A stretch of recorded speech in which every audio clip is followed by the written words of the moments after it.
The paint was still wet when they sealed the door. Those were the first words that made Jennifer Ashworth drop the plate she was drying. Her 4-year-old son Marcus stood in the doorway of their suburban kitchen in Bristol, England, staring at nothing, his small hands hanging limp at his sides. His voice carried a weight that did not belong to a child who had just learned to tie his own shoes 3 weeks earlier. Jennifer would later tell researchers that in that moment, every hair on her arms stood straight up. Not because of what Marcus said, but because of how he said it. There was grief in his voice. Ancient grief. The kind that comes from witnessing something that cannot be undone. It was October of 2019, a rainy Tuesday evening like any other. Jennifer's husband David was still at work, and she had been preparing dinner while Marcus played with his wooden blocks in the living room. Everything about that day had been ordinary, until it suddenly was not. Marcus did not move from the doorway.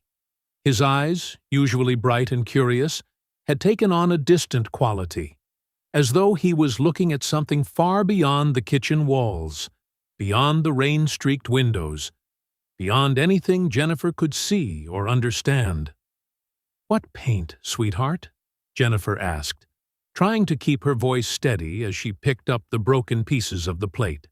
"What are you talking about?"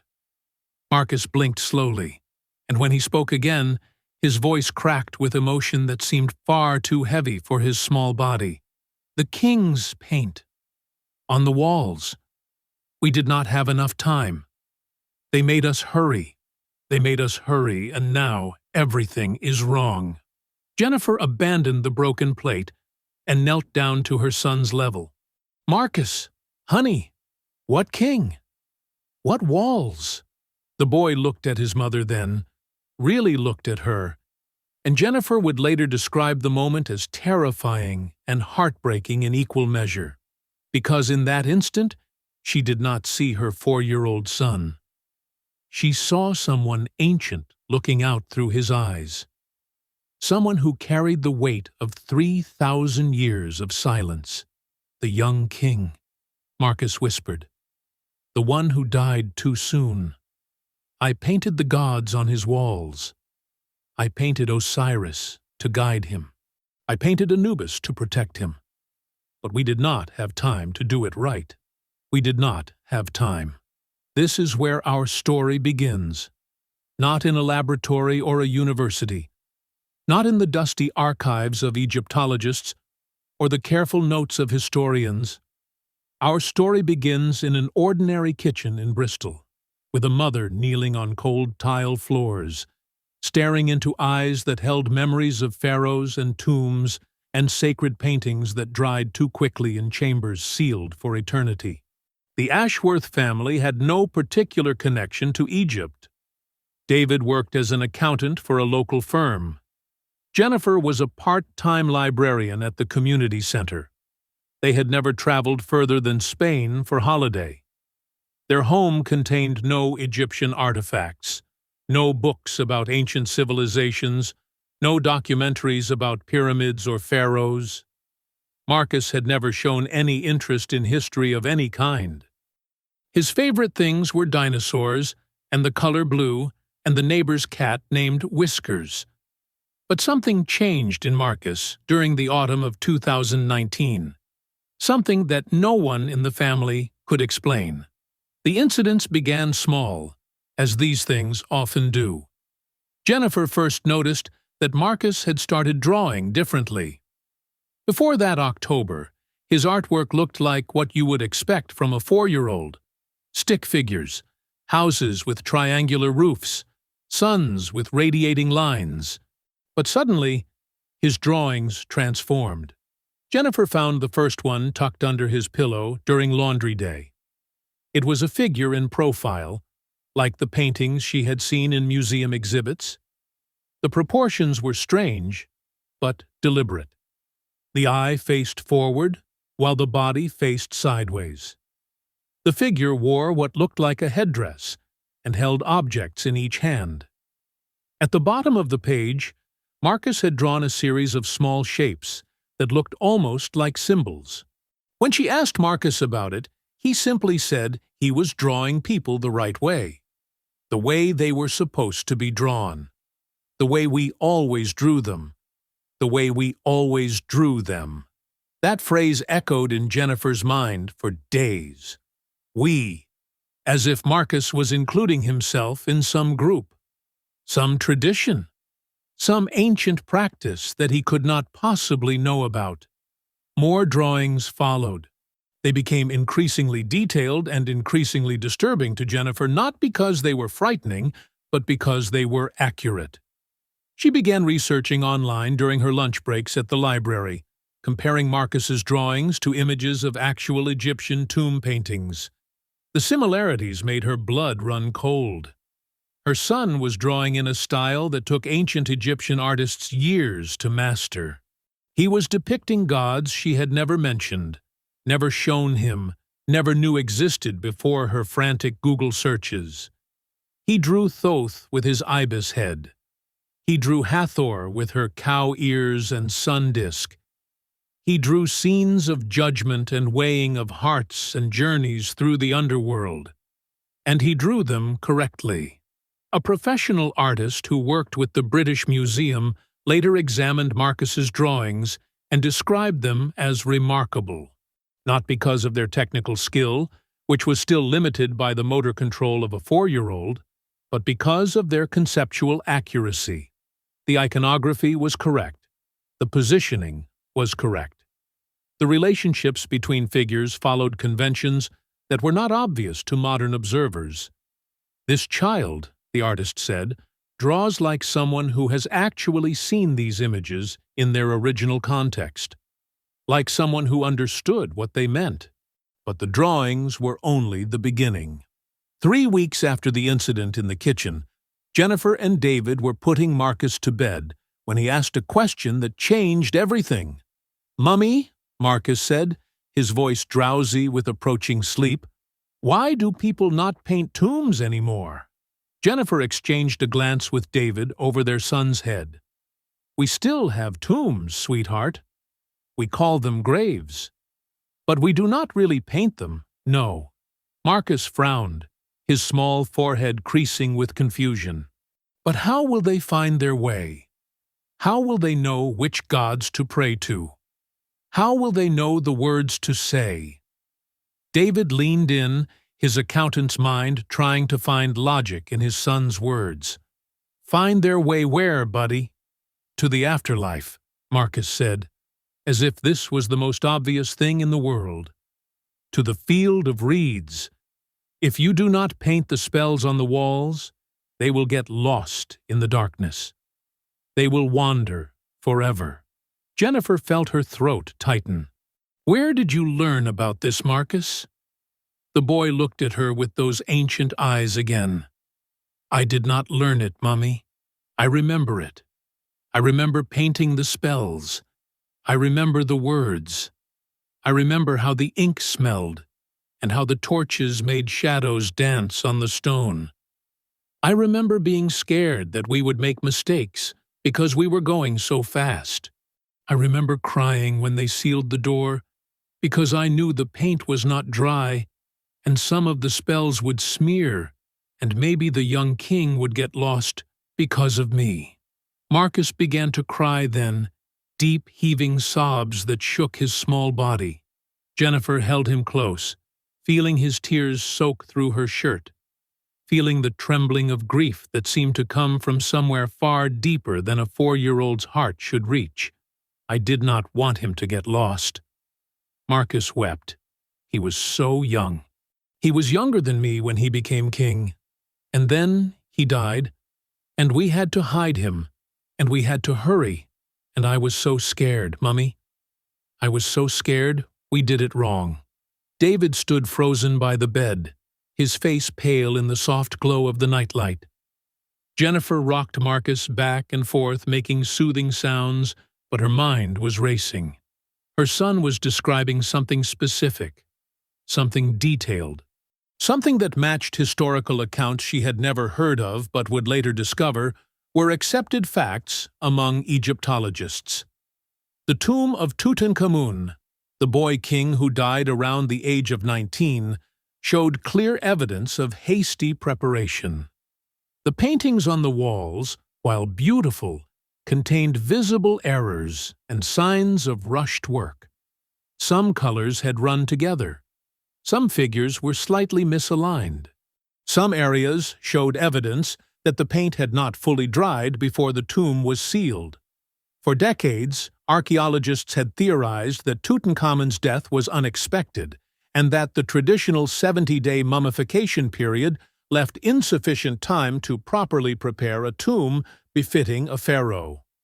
The tomb that was used was smaller than expected, possibly originally intended for a noble rather than a king. Everything about the burial spoke of urgency, of desperation, of a kingdom scrambling to honor their dead ruler before the sacred deadline passed. Marcus knew none of this. He had never been taught about mummification periods or tomb preparation. He had never seen documentaries about Tutankhamun. He was 4 years old, and his knowledge of Egyptian history should have been limited to perhaps recognizing a pyramid if he saw one in a picture book. But he knew about wet paint and sealed doors and the fear of a young king getting lost in the darkness. The weeks that followed were unlike anything the Ashworth family had ever experienced. Marcus's memories seemed to come in waves, triggered by random stimuli that Jennifer learned to anticipate and document. The smell of certain spices would send Marcus into a trance-like state where he would describe the incense burned in temples, the sacred smoke that carried prayers to the gods. Jennifer learned that the ancient Egyptians used a specific blend called kaifi, made from ingredients including honey, wine, raisins, and various resins. Marcus described its smell perfectly, despite never having encountered anything similar in his modern British life.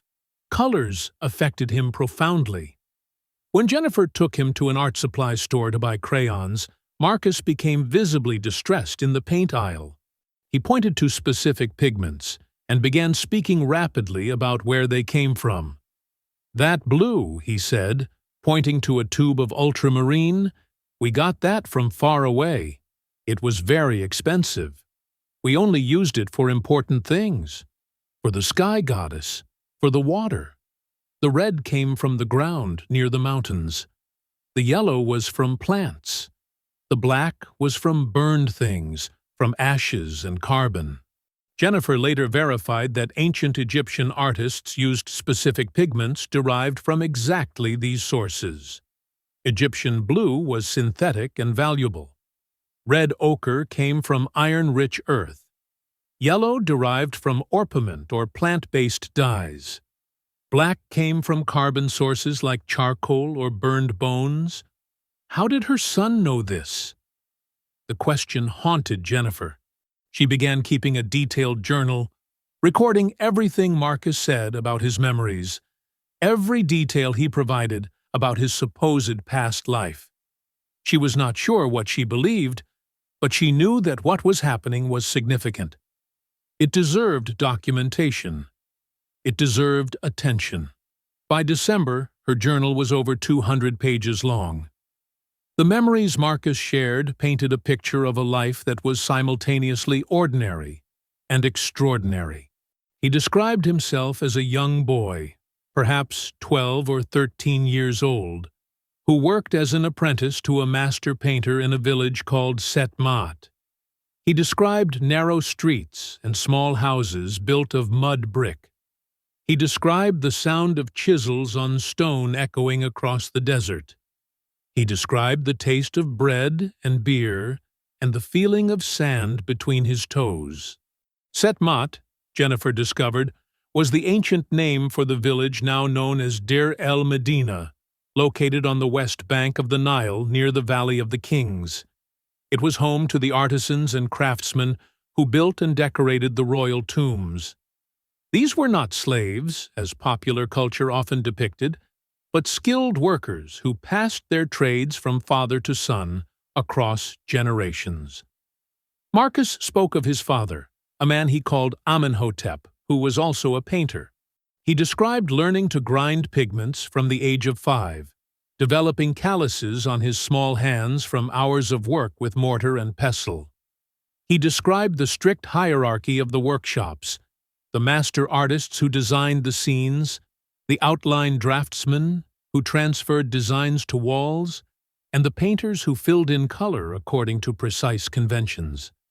My father was very skilled, Marcus told Jennifer one evening, his eyes distant with memory. He could paint the feathers on Horace's wings so they looked real, so they looked like they could fly right off the wall. I wanted to paint like him. I practiced every day. I practiced until my hands hurt. And then one day, they chose me to help with the king's tomb. The pride in Marcus's voice when he spoke of being chosen was palpable. It was the pride of a craftsman, the satisfaction of recognition for years of dedicated practice. It was not the pride of a 4-year-old who had recently learned to draw circles. They said I was too young, Marcus continued, but we needed everyone who could hold a brush. The king died, and we only had 70 days. 70 days to finish a tomb that should have taken years. 70 days. The traditional Egyptian mummification period. The deadline that could not be extended, for religious reasons that governed every aspect of how the ancient Egyptians approached death and the afterlife. Jennifer listened as her son described the panic that gripped the village when news of the young king's death arrived.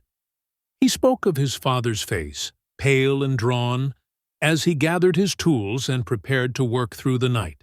He spoke of torches and oil lamps, of shadows dancing on unfinished walls, of the acrid smell of paint mixing with incense, and the distant sound of priests chanting prayers.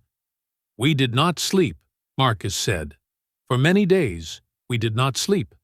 We ate standing up, so we would not waste time. We painted until our arms shook and our eyes blurred. My father told me to focus only on my section, to not think about the whole tomb, to just make each stroke as perfect as I could." "What section did you paint?" Jennifer asked, her voice barely above a whisper.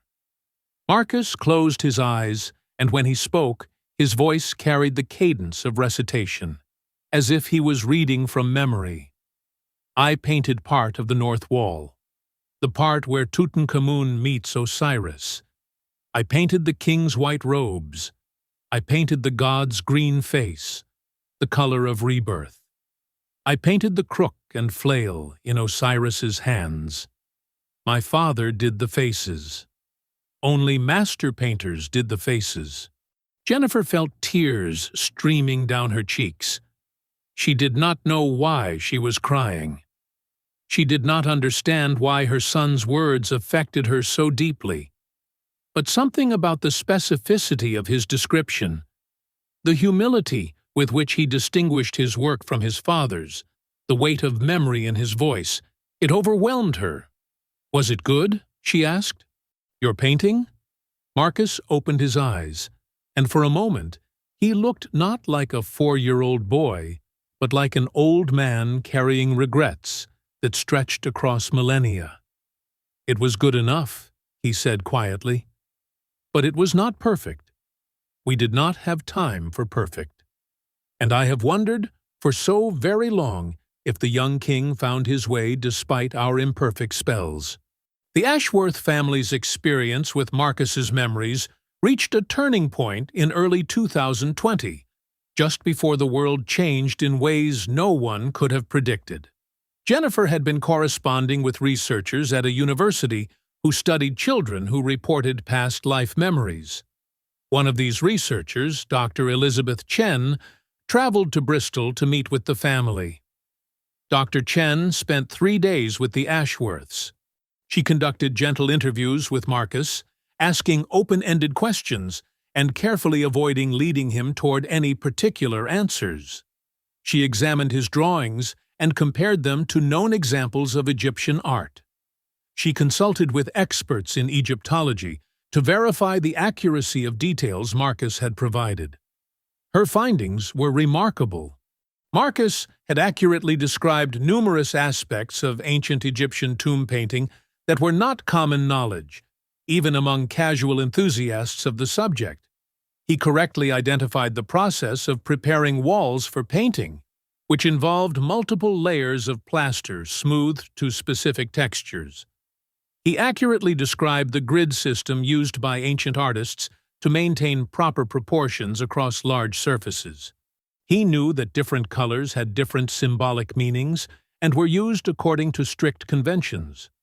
Blue for divinity and the sky, green for rebirth and Osiris, red for chaos and Seth, but also for life and vitality, gold for the flesh of the gods, white for purity and the garments of the justified dead. Perhaps most remarkably, Marcus described specific details about the tomb of Tutankhamun that matched archaeological findings not widely publicized. He spoke of a wall where the paint had dripped because they could not wait for layers to dry between applications. Archaeologists had indeed noted such anomalies in Tutankhamun's tomb. He mentioned that some of the gold leaf applied to certain figures had not adhered properly because the underlying paint was still tacky. This too had been observed by conservators. He described the smell of the tomb before it was sealed, a mixture of paint and plaster and embalming materials and flowers, the lotus blossoms placed around the sarcophagus. When Dr. Chen asked Marcus about the flowers, he became very still. "There were so many flowers," he said, his voice hushed with memory. "Blue lotus, white lotus. They covered everything. The king was beneath them in his golden house, and we could not see his face anymore. Just gold and flowers, and then the stone doors closing, and then darkness. The golden house." This was how Marcus referred to the sarcophagus and the nested coffins that held Tutankhamun's mummy. When Howard Carter opened the tomb in 1922, he found remnants of funeral garlands, dried flowers that had been placed around the burial 3,000 years earlier. Lotus blossoms were among them. Marcus had described flowers that he could not have seen, flowers that had crumbled to dust centuries before any photograph could capture them. Yet he spoke of them with the certainty of someone who had watched them being placed, had smelled their fragrance mixing with incense and paint, had felt their petals brush against his arms as he worked. The experience with Dr. Chen brought a measure of validation to the Ashworths, but it also brought new challenges. Word of Marcus's remarkable memories began to spread within certain communities. Researchers contacted Jennifer asking for interviews. Television producers reached out about potential documentaries. Strangers sent emails ranging from supportive to accusatory, some praising the family for sharing their experience, others condemning them for perpetuating what they called dangerous superstition. Jennifer and David made the decision to protect Marcus from the attention. He was still so young, still developing, still trying to navigate a world where he remembered things that no one else could see.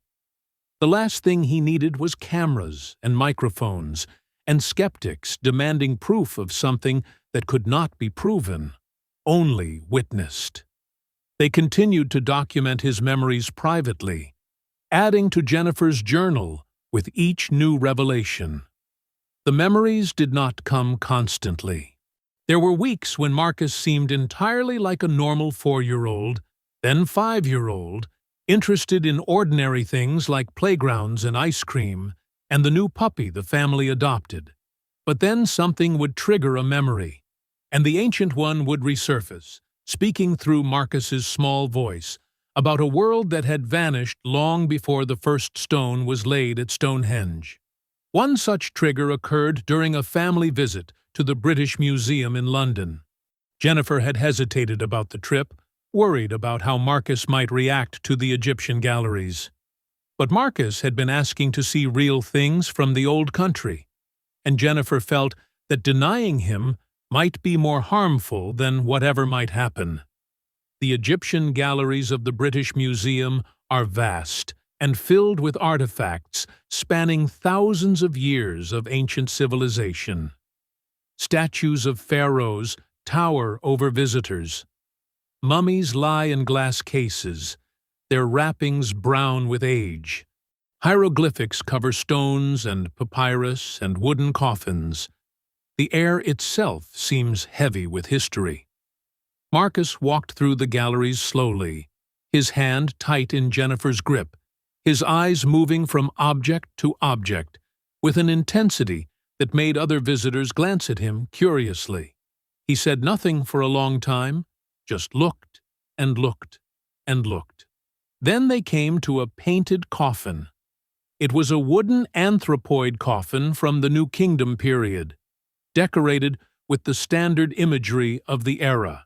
A face painted in gold and blue, protective deities along the sides, hieroglyphic spells promising safe passage to the afterlife. Marcus stopped in front of it and began to cry. "I know this," he whispered. "I know this painting. I know who made it." Jennifer knelt beside him, her heart pounding. "What do you mean, sweetheart?" Marcus pointed to a specific section of the decoration, a panel showing the 4 sons of Horus who protected the internal organs of the deceased. The paint was flaking in places, the colors faded by time, but the basic composition was still visible. "That was Khonsu's work," Marcus said, his voice thick with tears. "He was my friend. We learned together. We ground pigments together when we were small. And then he got sick and died before me. He died of the coughing sickness before the young king. And I never got to say goodbye." Jennifer held her son as he wept in the middle of the British Museum, surrounded by the artifacts of a civilization he should have known nothing about.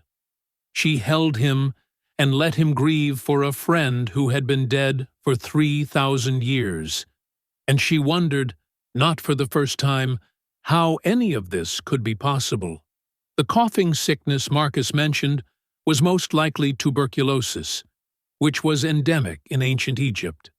Archaeological evidence has shown that many Egyptians, including mummies, found in workers' villages like Deir el-Medina, showed signs of having suffered from the disease. It was one of the leading causes of death in the ancient world. Marcus could not have known this. He was 5 years old. He did not know what tuberculosis was, but he knew that his friend Khonsu had died of a coughing sickness, and he grieved for him in front of a coffin painted 3 millennia ago. As Marcus grew older, his memories did not fade, but they did become more integrated into his daily life. He learned, with the help of his parents and a sympathetic child psychologist, to distinguish between his past experiences and his present reality. He understood that he was Marcus Ashworth, a boy growing up in Bristol in the 21st century. He also understood that he carried within him memories of another life, another time, another self. By the time he was 7, Marcus could speak about his memories with a certain detachment, a maturity that belied his years. He no longer became overwhelmed when triggers arose. Instead, he would observe them, acknowledge them, and then return to whatever he had been doing before. But certain things still affected him deeply. One evening, when Marcus was 8 years old, the family was watching a documentary about recent archaeological discoveries in Egypt. Jennifer had screened it beforehand to ensure there was nothing too disturbing, and Marcus had expressed interest in seeing it. The documentary included footage from inside Tutankhamun's tomb, now a popular tourist attraction despite ongoing conservation concerns. The camera panned across the famous painted walls, showing the scenes of the young king with various deities, the vibrant yellows and blues that had survived remarkably well in the sealed chamber. Marcus watched in silence, his body very still. Jennifer watched him more than she watched the screen, alert for any signs of distress. Then the narrator mentioned something that made Marcus lean forward suddenly. "Conservators have noted," the narrator said, "that several sections of the wall paintings show evidence of being executed very quickly. In some areas, paint layers were applied before underlying layers had fully dried, resulting in color bleeding and adhesion problems. These details suggest that the tomb's decoration was completed under significant time pressure." Marcus turned to his mother, and there were tears in his eyes, but also something else. Something like relief. "They know," he said quietly. "They know we tried our best. They know we did not have enough time." Jennifer nodded, unable to speak past the lump in her throat. "We did what we could," Marcus continued, his voice stronger now. 70 days. That is all we had. Father said the king would understand. He said the gods would see our intentions, not just our work. He said love makes up for imperfect brushstrokes. "Does it?" Jennifer asked softly. Marcus was quiet for a long moment, watching the screen where the camera was now showing the golden death mask of Tutankhamun, that famous serene face that had become one of the most recognized images in the world. "I think so," he finally said. "I think the young king found his way. The paint dried eventually. The spells held, and he has not been forgotten. All these thousands of years, and people still remember his name. People still visit his house. People still look at the walls we painted." He turned to his mother with a smile that carried both ancient sorrow and present peace. "Maybe imperfect is enough," he said. "Maybe doing your best, even when you are scared, even when you do not have enough time. Maybe that is what matters." Jennifer pulled her son close and held him. This remarkable child who remembered painting tombs for kings, who carried the grief of 3,000 years within his small heart, who was learning to make peace with a past that most people could not even imagine. The story of Marcus Ashworth and his memories of Tutankhamun's tomb is not finished.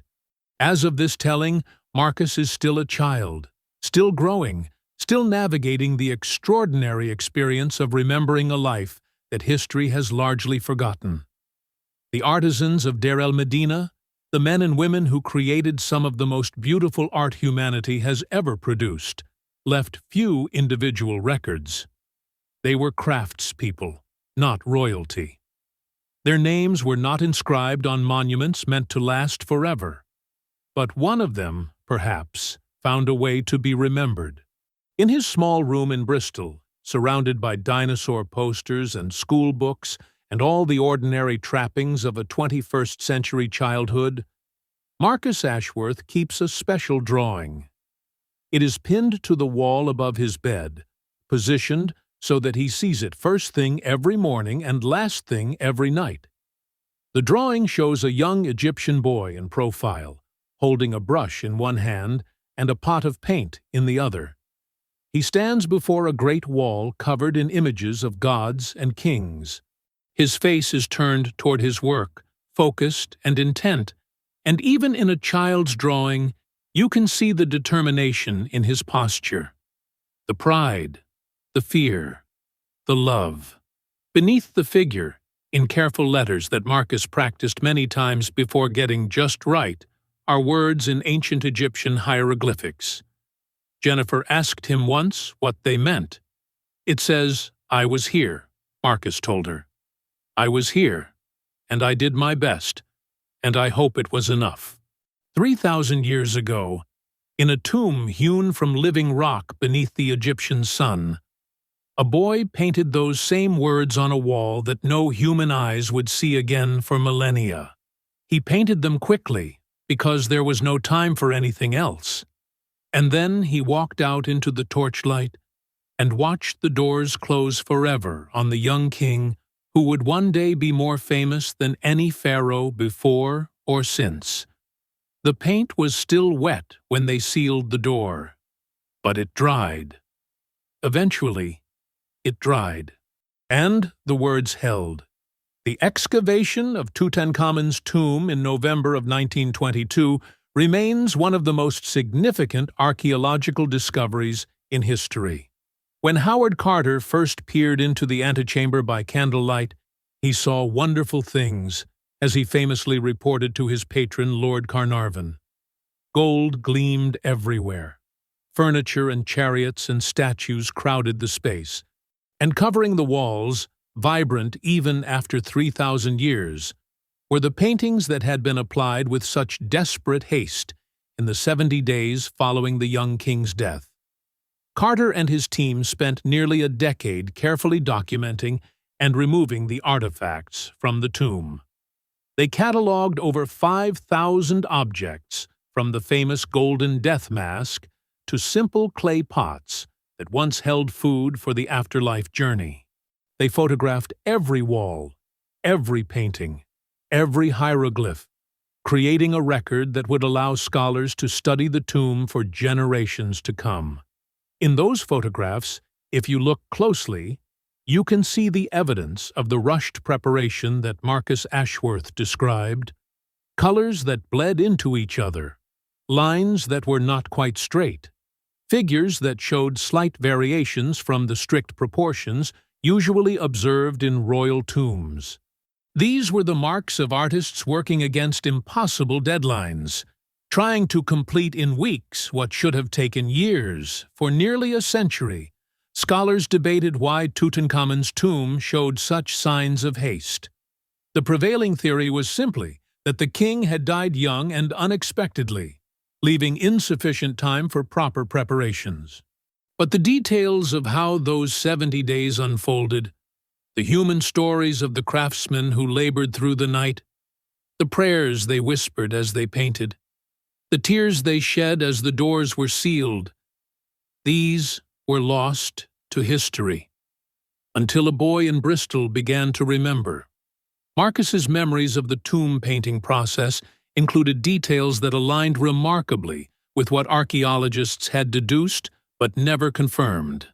He spoke of working in shifts, of artists sleeping on the floor of the corridor when exhaustion overwhelmed them, of priests bringing food and water to workers who could not stop to eat properly.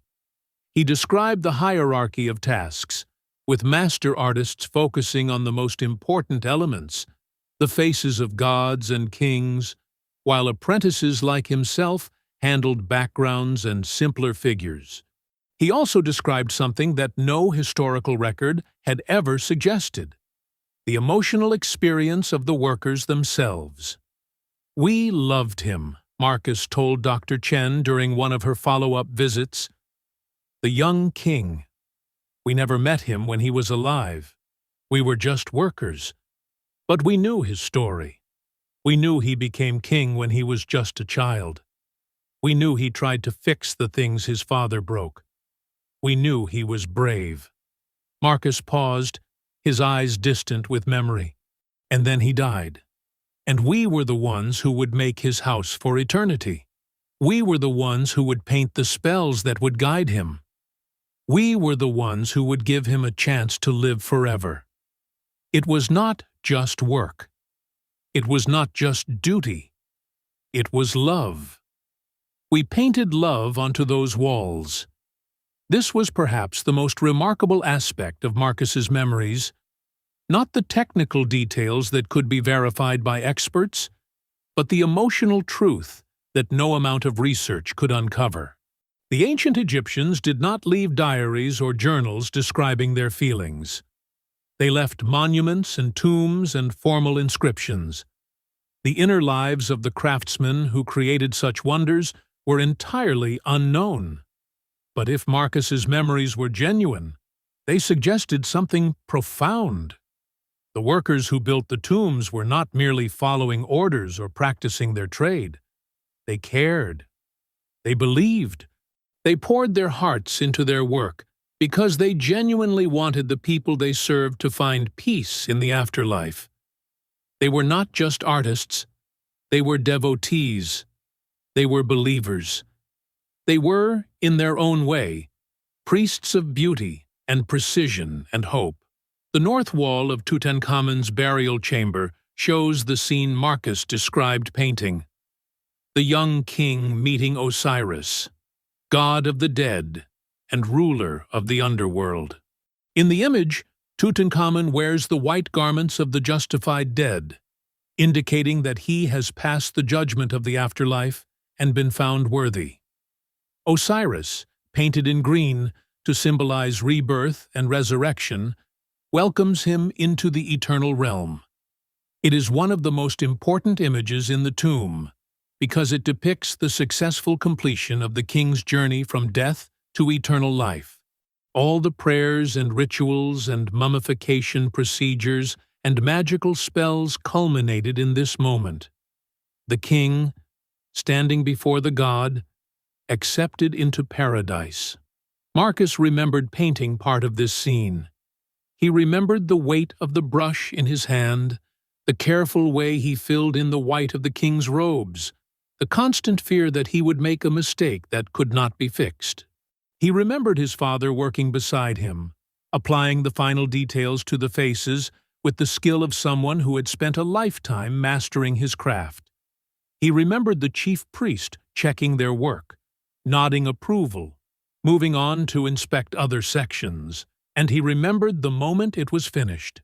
"We stepped back," Marcus told his mother once, "and we looked at what we had made. And it was beautiful. Even with all the rushing and the fear and the tiredness, it was beautiful. The young king was going to be safe. The gods were going to guide him. And I was part of that. I, just a boy from the village, I helped make something that would last forever." 3,000 years later, tourists queue for hours to spend a few minutes in Tutankhamun's burial chamber. They gaze at the walls that Marcus remembered painting, the colors still vibrant despite the passage of millennia. They take photographs, if permitted. They read the guidebook descriptions of the various scenes and their meanings. They marvel at the beauty and the mystery and the sheer improbability of survival. They do not know about the boy who painted part of the north wall. History did not record his name. No inscription commemorates his contribution. He was one of dozens of workers who labored through those 70 days, and when the work was done, he returned to his village and lived out whatever remained of his life in anonymity. But he was there. He held a brush. He painted love onto those walls, and somehow, impossibly, he remembered. In March of 2022, the Ashworth family made a pilgrimage to Egypt. It had taken years of saving and planning, delayed further by the global pandemic. But finally, they stood on the soil that Marcus had described so many times in his memories. The trip was overwhelming for everyone, but especially for Marcus.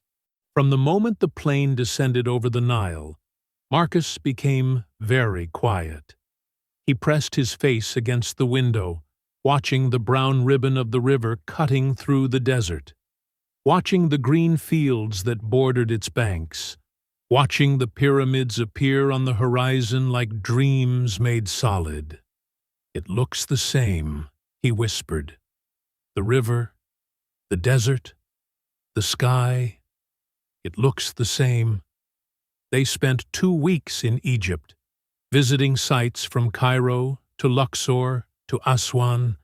Marcus navigated certain locations with an ease that unnerved his parents, turning down streets before signs indicated where they led, knowing which way to face in temples before guides could explain. In the workers' village of Deir el-Medina, the ancient Set Ma'at of his memories, he walked directly to a specific house in the ruins and stood there for nearly an hour, silent, tears streaming down his face. "This was home," he finally said. "This was where we lived. Father and mother and me." The doorway was there. The cooking area was there. And there, he pointed to a corner of the ruined structure. There was where I slept. I could hear the wind at night, coming down from the mountain. I could hear the jackals calling. And sometimes, if I listened very carefully, I could hear the hammers of the workers in the valley, working through the night on the tombs of kings. Jennifer and David stood with their son in the ruins of a house that had been abandoned 3,000 years ago, and they tried to understand what he was experiencing. They could not fully, but they could witness, they could support, they could love him through this moment of impossible reunion with a past that should have been inaccessible. The Ashworths were not permitted to enter Tutankhamun's tomb. Access was restricted due to conservation concerns, limited to small groups with special permissions that the family had not been able to obtain. Marcus stood at the entrance to the Valley of the Kings and looked toward the hillside where the tomb lay hidden, and his face was unreadable. "I do not need to go inside," he told his parents. "I have been inside. I remember every brush stroke, every color, every prayer we painted on those walls. Going back now would be," he searched for the word, "different. It would be a tourist visit, and that is not how I want to remember it." He paused, still gazing at the distant cliffs. "I want to remember it as it was. The torches, the incense, the fear and the hope and the love. I want to remember the moment we finished, when we stepped back and saw what we had created. I want to remember being proud, being part of something eternal." The family left Egypt with more questions than answers, as such journeys often provide. But they also left with something precious, confirmation, at least for themselves, that Marcus's memories connected to something real. The village he described matched the archaeological remains. The procedures he recalled aligned with scholarly understanding of ancient practices. The emotions he expressed resonated with what one might expect from a young artist asked to do impossible work under impossible conditions. Was it proof? No. Proof in such matters may be impossible. Memories cannot be excavated like artifacts. The inner experiences of ancient peoples cannot be carbon dated or DNA tested. We can only listen to what children like Marcus tell us and decide for ourselves what to believe. But perhaps believing is not the point. Perhaps the point is simply to witness, to honor, to remember. An ancient Egyptian prayer asks the gods to remember the name of the deceased for eternity. To speak someone's name was to give them life, to sustain their existence in the afterlife. This was why pharaohs carved their names in stone 1,000 times over. This was why the worst punishment was to have one's name erased, to be forgotten, to cease to exist. The craftsmen of Deir el-Medina were largely forgotten. Their names were not carved in stone. Their contributions were unsigned, their individual efforts merged into collective masterworks attributed to kings they never met. For 3,000 years, they existed only as anonymous workers, the many hands that created wonders for the few. But one of them, perhaps, refused to be forgotten. One of them, perhaps, carried his memories across the void of death and found a way to speak again, to tell his story, to say his name. I was here, and I did my best, and I hope it was enough. The paint was still wet when they sealed the door, but it dried. Eventually, it dried, and the words held. And a boy in Bristol remembered painting them, and the world became a little more mysterious, a little more wonderful, a little more full of possibilities that we cannot explain but can only accept with open hearts and listening ears. Marcus Ashworth is 12 years old now. He plays football with his friends and argues with his sister and complains about homework just like any other boy his age. But sometimes, when the light hits the walls a certain way, or when he smells something that triggers memory, his eyes go distant and ancient, and he is somewhere else entirely. He is in a tomb, painting by torchlight. He is racing against death, trying to give a young king safe passage to eternity.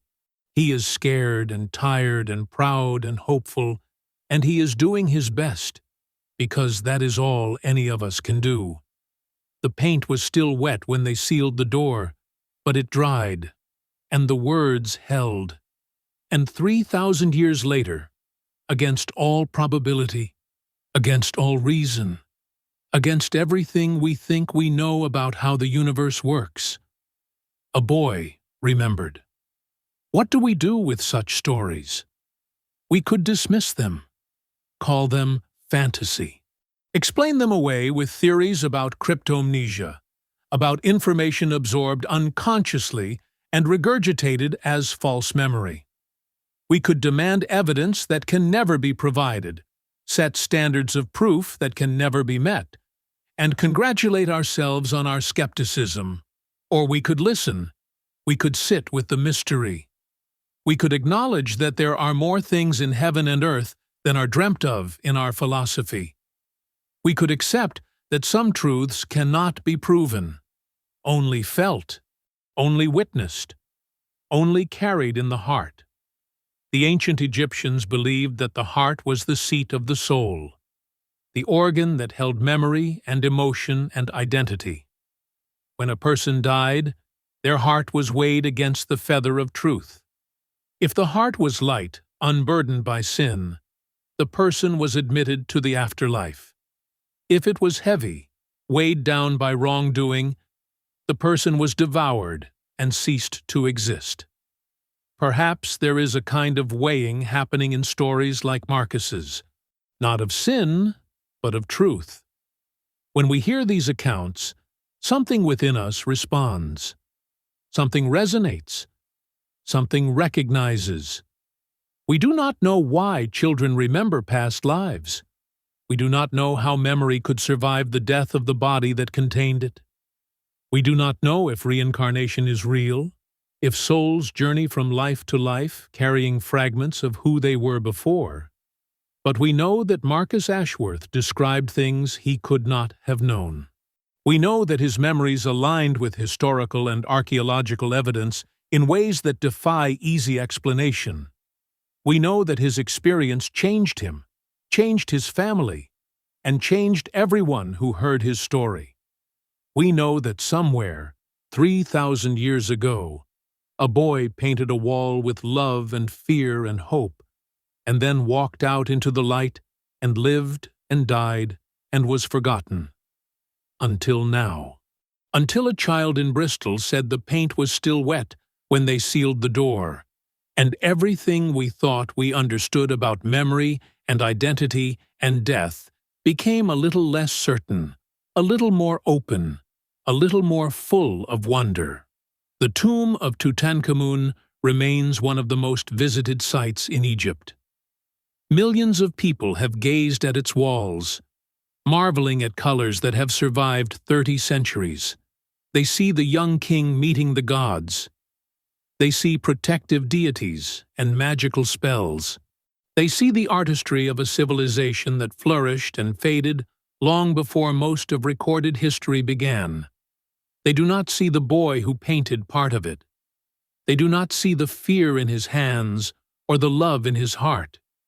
They do not see the tears he shed when the doors were sealed, the prayers he whispered for the young king's safe journey.